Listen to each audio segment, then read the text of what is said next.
All right. We are to our favorite last day of February. Our favorite couple in love. Bonnie and Clyde. No, not Bonnie and Clyde. This is Lori Vallow Daybell. And this is Chad Daybell. As you are probably aware of, so this is case number 9. The Daybells are going to court. I believe it's April 9th. Early April. We have a court date. We are going. The crimes were committed in September, allegedly, September of 2019 into 2020, because I think Tammy Daybell was killed then in October of 2019. So all the murders were in 2019, but the bodies weren't found until June of 2020. Height of COVID. Lori and Chad had run away to Hawaii, first to get married in November of 2019, and then they were in Hawaii trying to make a go of it again. Lori liked to live in Hawaii, so she went back there with Chad, and I think they were going to stay there if they could, and then the children were found, their bodies were found in his backyard. And when that happened, Lori had been extradited and brought back for her missing children, and then when they found the children's body, then the missing children and not telling where they were was dropped in 2020.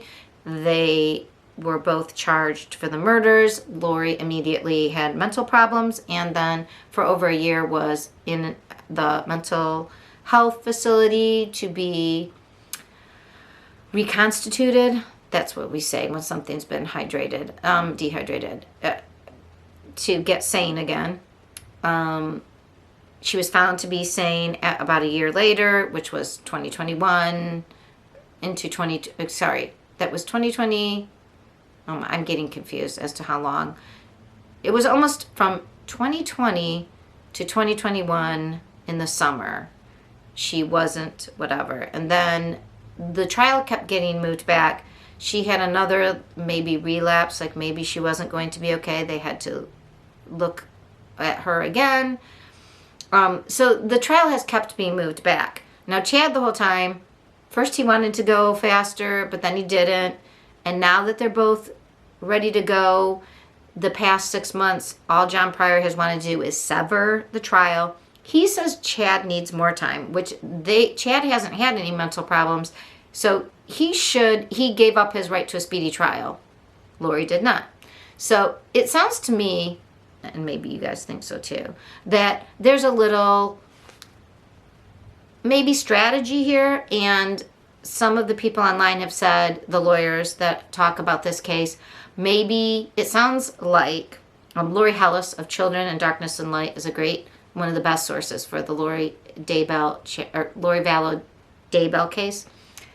She said she thinks that Mark Means, who was representing both of them at one time, remember? And also lived in Rexburg, I believe. That Mark Means, she feels, gave Lori the advice that always say speedy trial and never back off that. Never give up your speedy trial. It goes to help Chad, because now Pryor didn't want to go because he didn't have enough time.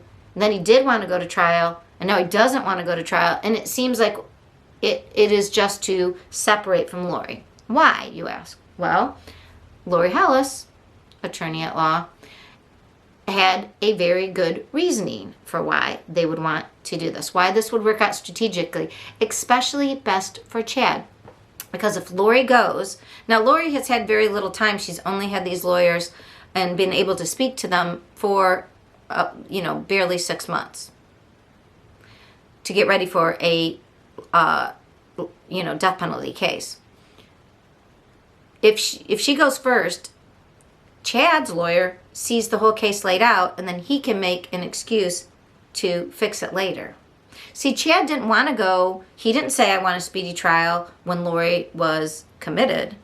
And he probably could have gotten a severance if he was said, no, I want a speedy trial. But he gave up that right, and he kept waiting. Now, why would he not want to go then? Well, because he doesn't want to see what the court's going to do.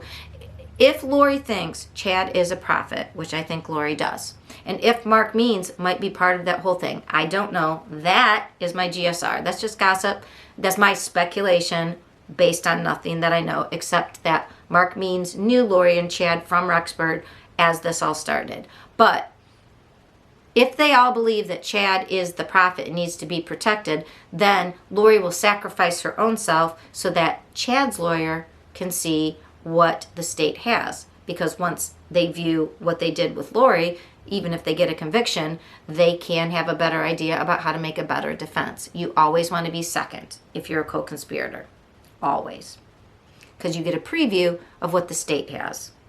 Not only is it very expensive for the state, we know that they have to, both cases are going to be heard in Boise, so the whole Rexburg area, Fremont County, is going to have to relocate to Boise, which is hours away across the state. Very expensive for everybody. They don't want to do it twice. I don't think they should.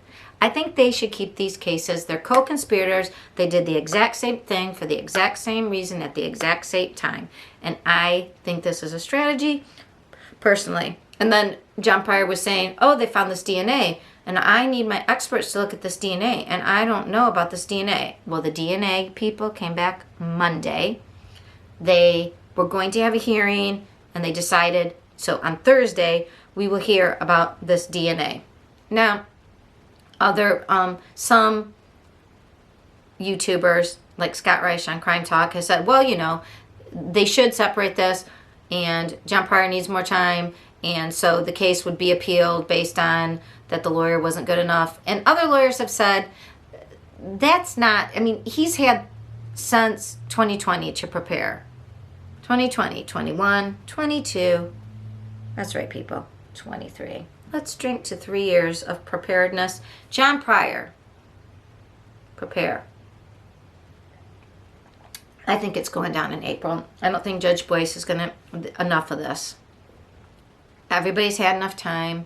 It's go time, and nobody should get the advantage. And the Idaho people shouldn't have to pay for 2 10-week trials. And it's not going to be, as far as we know, still, which Larry and Kay Woodcock, the grandparents of J.J. Vallow, the ones who alerted the authorities that these children were missing in the first place, they're from Louisiana.